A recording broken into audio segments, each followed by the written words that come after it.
กันมาอาลมปองเชยชมนวลน้องสู่สม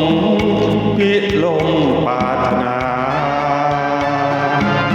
เอาต่างนางต่างนอน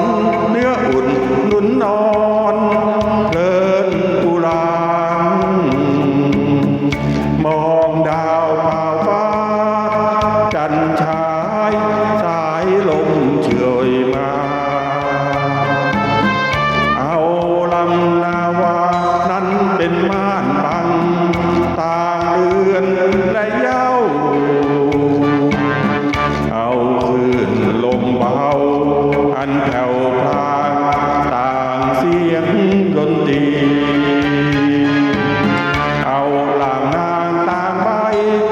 เอาสอบฝากหัวใจของน้องและพี่รวมใจเดียวกันนี้เป็นหางเสือถือท้ายเรือสู่สวรรค์เอาปีวันเดือนนั้นเป็นเพื่อนเคียงต่างเสียงชาวบ้านเอาเจ้านงคานเป็นแม่ยานางนั่งหัวเรืองาม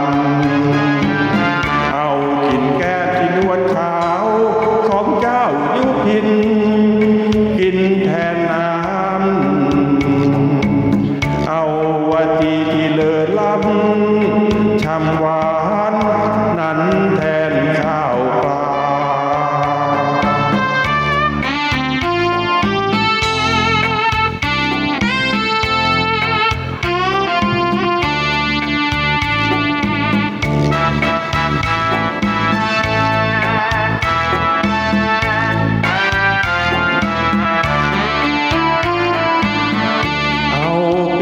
วันเดือนนั้นเป็นเพื่อนเคียง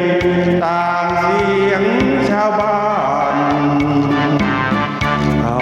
เจ้านงคานเป็นแม่ยานางนั่งหัวเรืองามเอากินแก้มที่นวลขาวของเจ้ายุพินกิน